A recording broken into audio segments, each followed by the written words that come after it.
Hi guys, welcome to another block spotlight. Today we're going to be looking at the last in the Extra B's advanced machines, or at least the last one at this point in time. And this one is called the Innoculator, and what this is going to do is going to take those serums that we've been making all week and it's going to be applying those to our bees for us. Now let's have a quick look at the interface here just to see what's going on. And what we have here is a slot here for the serum, a slot here for the bee that's being applied to, being inoculated if you like. We have our input bees here and our output bees down the bottom. So let's take a quick look at how we make this lovely machine. Now we're going to start off with an apiarist machine, which is copper down the sides, sturdy casing in the middle with redstone above and below. We'll take that apiarist machine to make a genetic machine, and we're going to put iron on the sides, lapis on the top, small circuit board on the bottom, and your small circuit board, go over this again, is redstone on the sides, tin ingots in the middle with water in a carpenter.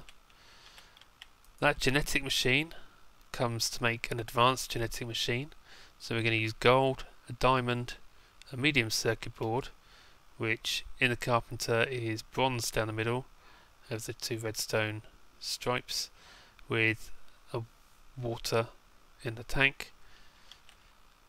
So our advanced genetic machine then comes along and we put it with a couple of empty serum vials, 5 magma cream and a redstone, and you'll remember the magma cream can be made with slime balls and blaze powder. So we have our inoculator.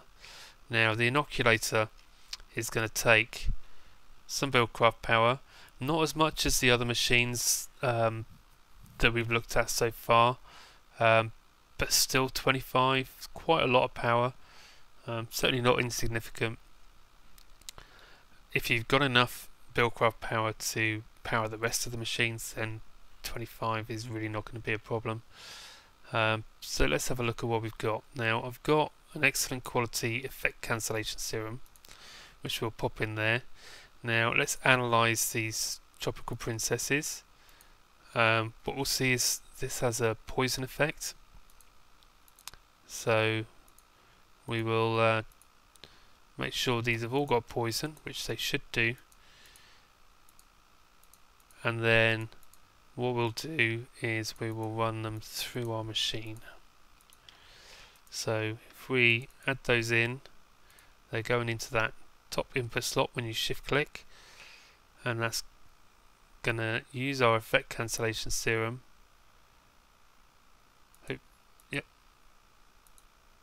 It's going to use our effect cancellation serum and apply it to that princess. And as I say, we're using excellent quality, and I would like to just set another one up here quickly and see what an awful quality one is going to do. The awful quality slowest production. What is the production on these ones? I'm interested to see. Slower. So this would slow them down even more, presumably. So let's throw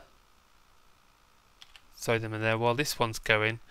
As you can see, the progress bar, again, one of the lovely little animations that are on these Extra Bees machines. It's basically a syringe that is emptying into your bee.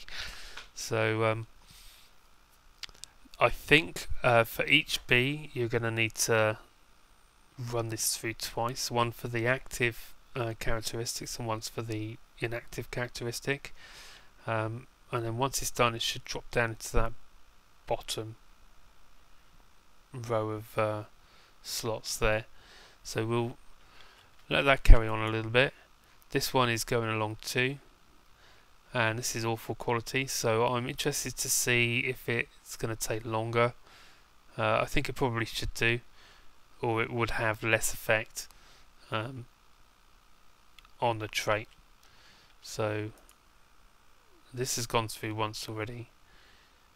Now we have lost a charge off our serum, as you'd expect, and I'm actually going to pull this one out now and just show you exactly what this is looking like now. And our effect has gone from poison, which was there, to none, which is really quite cool. So let's pop him back in there. I think that's the right way around. And this one is just about to finish, and I would like to see if this one has gone slower still. So we'll take that, pop him in there. The inactive trait has gone to slowest speed, so it's had a slightly different effect there. It's obviously affecting the inactive one first as being awful quality, whereas the excellent quality one has gone straight for the primary trait, or the active trait. So that would be one good reason to purify your serums before you use them. And you'll remember from the purification, or the purifier spotlight that we did the other day, that process itself takes an awful lot of buildcraft power. So this has gone through twice now. So let's have a look, see what this has done. And actually it's left the poison on the inactive trait, but it hadn't thrown it out, so I'm guessing that what will actually happen is once it finishes, that inactive trait will be overwritten with no poison as well. So this would be, well, with the effect cancellation serum, that would be one way to get rid of your poisonous jungle bees. The other traits that you can get with the serum vials, as you saw before, there are an awful lot of different traits that you can extract and inject from into your bees, so you can tailor your bees pretty much exactly how you want. If you're struggling with the whole crossbreeding process, can't quite get that trait you're after to take, you can use this process and a lot of buildcraft power to do it for you. So there we go, guys. That is the full extra bees process, or the last video in that process anyway. I hope you found it useful. It will certainly give you something to do with your bees once you have everything else set up and you're struggling for things to do. This whole bee process is adding just an extra level of interest to the bee process. So thanks for watching. Please hit that subscribe button if you've enjoyed this. You probably find some of my other videos useful as well. Hit that Twitter button. There's not a Twitter button. There's a Twitter link on my channel page. Check out my Twitter, my Twitch. Follow there as well, and I will see you next time. Thanks for watching.